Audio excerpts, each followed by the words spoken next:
হয়তো ছোট্ট একটা মানুষ, আমি জানি না কি কিরকম আমাকে ভাবে, তবে ভাই বিশ্বাস কর আমি সবারই মন ভালো রাখার চেষ্টা করি।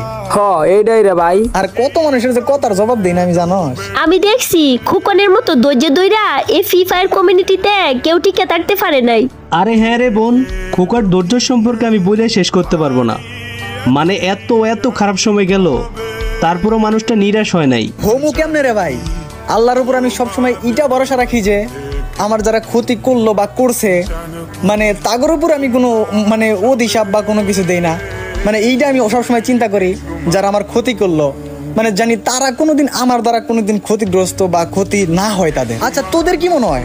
আমার অনেক আইডি হারাইছি আর অনেক কিছু হারাইছি, তবে আমি যেগুলা ভিডিও বা কন্টেন্ট বানাই এগুলোর দ্বারা কি কেউ কোনোদিন ক্ষতিগ্রস্ত হয়েছে? হ্যাঁ, তোর দ্বারাই ক্ষতি হইব কি লিগে একটা কথাই মাথাত রাখিস, যে ক্ষতি করে সেও ক্ষতিগ্রস্ত হয়। তবে একটা কথা বলি সবাইকে, আপনার কোনো হেটার্স বা আপনাকে দেখে যদি কেউ হিংসা করে, ওই মানুষটার আপনার একটা ভালো কথাও না তার কাছে যায় খারাপ লাগবে। আর আরেকটা কথা, মানুষ সময় এগুলো কিন্তু সবই পরিবর্তনশীল।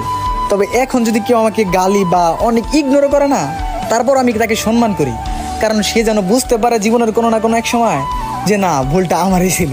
খোকন আমার থেকে ছোট হইতে পারে, কিন্তু ওর মাথায় কিন্তু ব্রেন আছে, বুঝছস তোরা?